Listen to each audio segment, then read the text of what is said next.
بسم اللہ الرحمن الرحیم، السلام علیکم، گڈ مارننگ اینڈ جمعہ مبارک آلسو.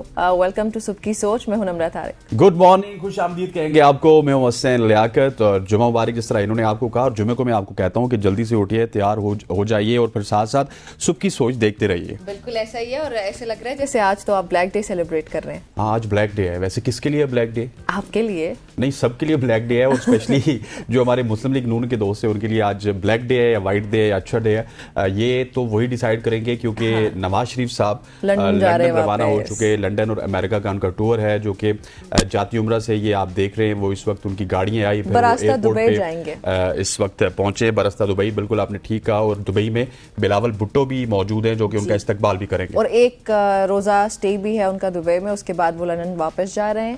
تو ٹھیک کہا آپ نے کہ پتہ نہیں، مطلب آپ کا جب لیڈر نہیں ہوتا آپ کے ساتھ وہ جا رہا ہوتا ہے تو وہ آپ کے لیے بلیک ڈے بھی ہو سکتا ہے. تو شاید پاکستان مسلم لیگ نون کے بہت سے ایسے رہنما جو بہت کلوز ہیں نواز شریف کے، وہ ان کے واپس جانے پہ افسردہ ہوں تو ان کے لیے بلیک ڈے ہو سکتا ہے. اور مریم بھی جا رہی ہیں. ہاں جی، وہ ابھی دیکھتے ہیں کہ کیا ہوتا ہے، لیکن مزید بھی کچھ سٹوریز ہیں ہمارے پاس، وہ بھی ایڈ کرتے چلیں جی. اچھا، ویسے حسنین، آئینی ترمیم کے فوراً بعد اگر دیکھا جائے تو صوبائی تشدد ایکٹ میں ترامیم کی تجاویز بھی سامنے آ چکی ہیں پنجاب کی خواتین کے لیے، خاص طور پہ خواتین کے تحفظ کے لیے.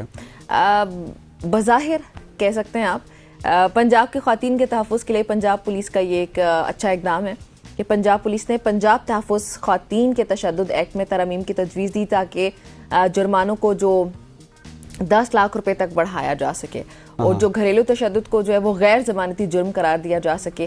یہ ایک قابل تعریف اقدام ہے، کیونکہ ہم لوگ دیکھتے ہیں کہ بہت ڈومیسٹک وائلنس کے کیسز پاکستان میں رپورٹ ہوتے ہیں. تو اس کو اگر آپ ظاہر ہے اس کی سزا جو ہے اس کو سخت کر دیں گے تو یہ خواتین کے لیے بہت بہتر ہونے جا رہا ہے. سو اس ایکٹ کو تو ایٹ لیسٹ ہم جو ہے وہ ضرور اپریشیٹ کرتے ہیں، only if it is being implemented to. Exactly جو آپ نے آخری جملہ کہا، میرا خیال ہے کہ میں اس پہ بھی روشنی ڈالنا چاہتا ہوں کہ ہمارے یہاں قوانین بنتے ہیں لیکن ان پہ امپلیمنٹیشن نہیں ہوتی. جب تک آپ اس پہ امپلیمنٹیشن نہیں کریں گے تو اس کا فرق نہیں پڑے گا. لیکن ٹھیک ہے، جرمانے آپ نے زیادہ بڑھا دیے. اب جو لوگ تھوڑا سا قانون سے ڈرتے ہیں وہ اس سے بھی ضرور ڈریں گے کہ اگر انہوں نے کوئی ڈومیسٹک وائلنس کیا تو اب ان کو 10 لاکھ روپے تک جرمانہ بھی ہو سکتا ہے، اور ایک لمبی چوڑی سزا جس کا آپ نے ذکر کیا وہ بھی ہو سکتی ہے. اور میرا خیال ہے کہ میں نے پچھلے دنوں بھی یہ کہا تھا، ٹھیک ہے امپلیمنٹیشن ہوگی یا نہیں ہوگی، نیت پہ آپ شک کر سکتے ہیں، لیکن جو خبریں پنجاب سے ہمیں آ رہی ہیں وہ بڑی حوصلہ افزا ہیں. وومن امپاورمنٹ کے حوالے سے اگر بات کی جائے، پنک سروس کے حوالے سے بات کی جائے، پھر اس ایکٹ کے حوالے سے بات کی جائے، پھر وہ پنجاب دی رانی سب سے اچھی، سب سے سیانی. تو مریم نواز کیونکہ ایک خاتون وزیر اعلیٰ ہیں تو وہ خواتین کے لیے کافی زیادہ ہمیں کام کرتی ہوئی نظر آ رہی ہیں. آگے بڑھتے ہیں، پنجاب سے سیدھا آپ کو لیے چلتے ہیں خیبر پختونخوا، جو کہ اس وقت تمام تر جو سیاسی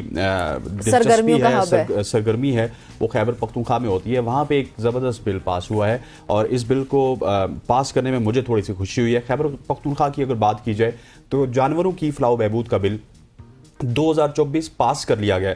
بل کے مطابق جانوروں پر زیادہ بوجھ ڈالنے، تکلیف پہنچانے پر 3 ماہ قید یا پھر 50,000 روپے جرمانے کی تجویز دی گئی ہے، اور جانوروں پر تشدد یا پھر دوبارہ تکلیف پہنچنے پر سزا 6 ماہ اور جرمانہ 1 لاکھ تک بڑھایا جا سکتا ہے. ایکٹ کے تحت جرم کی سماعت جوڈیشل مجسٹریٹ درجہ اول کے کرے گا، اور جانوروں کو ذبح کرنے میں رحم دلی سے ذبح کیا جائے. جانوروں کی جو تفریح کے لیے لڑانے پر بھی 3 ماہ کی سزا ہوگی، اور مستند یا پھر لائسنس یافتہ جو ویٹنری ڈاکٹرز ہیں ان کے علاوہ جانوروں کی سرجری کوئی نہیں کر سکتا. اور ہم نے دیکھا ہے کہ پاکستان نمرہ اس حوالے سے بہت زیادہ پیچھے ہوتا ہے، ہم جانوروں کی اتنی زیادہ کیئر نہیں کرتے ہیں. حالانکہ اگر یورپ کی بات کی جائے تو وہاں پہ اگر ایک بلی یا ایک کتا بھی کہیں بیمار ہوتا ہے تو اس کے پیچھے پوری ریسکیو فورس آ جاتی ہے. تو کے پی نے میرا خیال ہے یہ بڑا اچھا کام کیا اور بہت زبردست کام ہے، اپریشیٹ کرنا چاہیے. بہت اچھا بل ہے یہ، اور جیسے ہم پچھلے والے بل پہ بات کر رہے تھے کہ فوری طور پہ امپلیمنٹیشن ہونا چاہیے، اس پہ بھی ہونا چاہیے.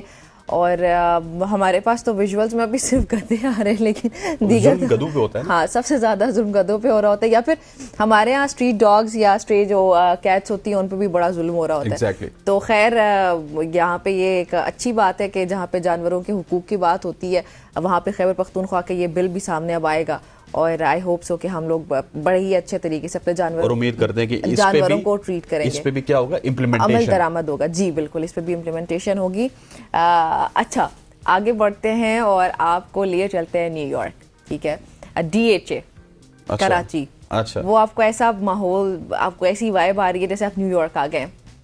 یہاں کا جو ماحول ہے وہ نیو یارک کی مشہور گلیوں کی طرح بالکل ڈیزائن کیا گیا ہے. یہ جو فوڈ اسٹریٹ ہے یہاں پہ آپ کو فوڈ ٹرکس ملیں گے, آپ کو دلچسپ قسم کا یہ ایک نیا اور مختلف سا مقام ہے. ابھی آپ ویژولز میں بھی دیکھیں اگر حسنین تو بالکل ایسے لگ رہا ہے کہ آپ کسی نیو یارک کی کسی اسٹریٹ میں. تو یہ کراچی DHA ہے جہاں پہ یہ فوڈ اسٹریٹ ہے جس کو اس طرح سے ڈیزائن کیا گیا ہے بالکل. اور یہ اس کی جو نیو یارک کی مشہور گلیاں ہیں ان کی طرف سے اس کو ڈیزائن کیا گیا. یہ نیا دلچسپ مقام مختلف لذیذ کھانے آفر کرتا ہے جس میں فوڈ ٹرک ہیں, جدید کھانے بھی شامل ہیں جو فطری خوبصورتی کے مناظر کو سامنے لاتے ہیں. اور علاقے کے جو لوگ ہیں, رہائشی ہیں, انہوں نے اس کو بڑا پسند کیا اور نیو یارک کی طرز کی جو ثقافت ہے اس کو کراچی میں لایا گیا. اور کل بھی ہم نے ڈسکس کیا تھا کہ کراچی میں 2 طبقات ہیں. ایک ہیں جو کہ ایک خاص ضلع میں رہتے ہیں, وہ بیچارے تھوڑے سے پچھ رہے ہیں, لیکن جو DHA میں رہتے ہیں, اس طرح کے طبقہ اس طرح کے علاقے میں رہتے ہیں, وہاں پہ ایلیٹ علاقے اگر بات کی جائے تو وہاں پہ ان کو فیسلٹیز بھی ہیں. وہاں پہ ان کو آئی تھنک سو اگر سیکیورٹی کنسرنز کی بات کی جائے تو وہ بھی کافی زیادہ ہمیں باہر کی نسبت وہاں پہ کم نظر آتے ہیں, اور سیکیورٹی کنسرنز بھی وہاں پہ نہیں ہیں. مطلب یہاں پہ آپ کو وہ موبائل فون, جیسے کراچی کا آپ نام لیتے ہیں نا, آپ کے ذہن میں آتا ہے بھائی جان اپنا فون چھپا لو. تو یہ پوش ایریاز جو ہیں, ان پوش ایریاز پہ جاتے ہوئے آپ کو آئی ڈونٹ تھنک سو کہ یو وڈ بی تھنکنگ کہ میرا فون سنیچ ہو جائے گا یا کچھ اس طرح کا مسئلہ ہوگا, بیکاز وہاں پہ سیکیورٹی اور ہر چیز بڑی مناسب انداز میں فراہم کی جاتی ہے عام آدمی کو. چلے جی آگے بڑھتے ہیں. آگے میرے پاس ایک بہت ہی اچھی خبر ہے, اور بیگ یو پارڈن, اس خبر کو ڈسکس کرنے سے پہلے میں اس کا بیک گراؤنڈ بتا دوں. ہمارے جو فوجی عامر تھے, سابق صدر تھے, ان کے زمانے میں ایک کام ہوا تھا. بہت سارے کام ہیں جو انہوں نے اچھے بھی کیے, بہت سارے کام ہیں جو برے بھی ہوئے. ان کے زمانے میں ریسکیو کو بحال کیا اسٹیبلش کیا گیا تھا, اس کو لایا گیا تھا, اور ریسکیو کی جو سروس ہے اس کا آغاز کیا گیا تھا. اور ریسکیو کی جو سروس ہے وہ گاؤں میں, شہر میں, قصبے میں اپنی مثال آپ رکھتی ہے. ریسکیو 1122 کی اگر بات کی جائے تو انہوں نے ایک بین الاقوامی ریسکیو چیلنج 2024 کا ٹائٹل اپنے نام کر لیا ہے, اور پاکستان ریسکیو ٹیم نے 2024 کے بین الاقوامی ریسکیو چیلنج میں کامیابی حاصل کی, جبکہ فلپین کی ٹیم نے بھی کافی شاندار پرفارم کیا, لیکن وہ رنر اپ رہے. اسی پر اسپیکر ملک محمد احمد خان اور وزیر خواجہ سلمان رفیق نے ریسکیو 1122 کی زندگی بچانے کی جو خدمات ہیں ان کی تعریف کی, اور ایمرجنسی انٹرنیشنل ریسکیو چیلنج 2024 کی چیمپئن بننے والی ٹیم کی حوصلہ افزائی کی, اور رنر اپ ٹیمز کو بھی انہوں نے مبارک دی. اور انہوں نے کہا کہ مختلف انفرادی چیلنجز میں بہترین کارکردگی دکھانے پر دیگر ٹیموں کو بھی انہوں نے تعریف کی, لیکن ریسکیو کے لیے کچھ میرا خیال ہے ان کو انعام بھی اعلان بھی کرنا چاہیے. شکر ہے. مطلب یہ سروس مجھے خود پرسنلی بھی اس کے بارے میں اگر حسین ہم بات کریں, کبھی بھی کوئی ایسا حادثہ ہوتا ہے, اگر آپ ان کی ٹیم کو کال کرتے ہیں تو they would be there within no time, اور وہ بڑے ہی اچھے انداز سے آپ کی سروس جہاں تک ان کے لیے ممکن ہوتا ہے وہ آپ کو سرو کرتے ہیں. اور اس میں میرے خیال ہے سب سے زیادہ تعریف بنتی ہے ڈاکٹر رضوان صاحب کی, جو کہ ان کے ہیڈ ہیں. کافی دل و جان کے ساتھ وہ خدمت کرتے ہیں, ڈے فرسٹ سے لے کے آج تک وہ اس تمام تر سیٹ اپ کو چلا بھی رہے ہیں, اور ابھی تک کوئی اس سیٹ اپ میں نا, ٹو بی فرینکلی اسپیکنگ, ہم نے کوئی ایسے فلاز نہیں دیکھے کہ جس کو ہم آئیڈینٹیفائی کر سکیں. جی ایسا ہی ہے. اچھا آگے بڑھتے ہیں. اوبر کی جانب سے حسنین, اوبر کی جانب سے صحرا میں جو ہے وہ گم ہو جانے والوں کو اونٹ کی سروس فراہم کرنے کی یا اس کی جانے کی جھوٹی خبر پہ یہ آپ کو خبر دینے لگی, کہ چند روز پہلے ایک خاتون ہے, یہ جو ہم لوگ اس وقت ویژولز میں دکھا بھی رہے تھے, شی از کائنڈ آف ولاگنگ, وہ انہوں نے جو ہے وہ ایک ویڈیو شیئر کی تھی جس میں انہوں نے دعویٰ کیا تھا کہ ہم صحرا میں کھو گئے, پھر ہم نے جو ہے وہ اوبر چیک کیا تو اوبر پر اونٹ کی سروس دستیاب تھی. یہ ان خاتون کا جو ہے دعویٰ تھا. ایک شخص اونٹ کے ساتھ پہنچ گیا, خاتون جو ہے قدر حیرانی سے کہتی ہیں کہ کیا آپ یقین کریں گے ہم نے ایک اونٹ آرڈر کیا ہے, لیکن خاتون کے اس دعوے میں کوئی بھی صداقت نہیں ہے, بلکہ اوبر کی جانب سے ان کی جو ویب سائٹ ہے یا ایپ پر اونٹ کی سواری کے لیے کوئی بھی ایسا آپشن ہی نہیں دستیاب ہے. اور یہ جو ویڈیو ہے یہ دراصل جو خاتون ہے انہوں نے اپنی ہی تشہیر کے لیے بنائی, اور اوبر نے مقامی جو کمپنی ہے وہاں پہ انہوں نے مطلب اس بات کو وہ کیا کہ جو خاتون بات کر رہی ہیں ایسا کچھ بھی نہیں ہے. اور یہ ویڈیو انہوں نے صرف اپنے, کیونکہ وہ انفلوئنسر ہیں, دیکھیے جب میں ہمیشہ کہا کرتی ہوں کہ ہم لوگ ان کو انفلوئنسرز تو کہہ دیتے ہیں, لیکن اصل میں یہ لوگ یہ حرکتیں کر رہے ہیں. لیکن انہوں نے یہ جو دبئی میں کام کیا, کیونکہ دبئی میں اوبر کافی زیادہ اچھا کام کر رہی ہے, تو وہ باقاعدہ پیڈ تھا. یہ خبر جس طرح آئی ہے تو اوبر نے کہا جی کہ ہم نے پیڈ کیمپین کروائی ہے just to get some views, اور اس کے ساتھ ساتھ اپنے کسٹمرز کو انٹرٹین کرنے کے لیے یہ خبر ہم نے کی ہے. اوبر نے خیر اس کی تردید بھی کی ہے, تو پتہ نہیں تردید انہوں نے اس وجہ سے کی کہ یہ ایکچوئل میں نہیں ہے, ہم نے آپ کی اٹینشن گریب کرنے کے لیے اس طرح کا ہم نے ایک انفلوئنسر کو ہائر کیا. ایسے کبھی بھی کوئی کمپنی نہیں بتا سکتی کہ ہم نے یہ حرکت اس لیے کی ہے, بٹ مے بی آپ کی شاید انفارمیشن تھوڑی انہوں نے, آپ نے خود یہ بولا ہے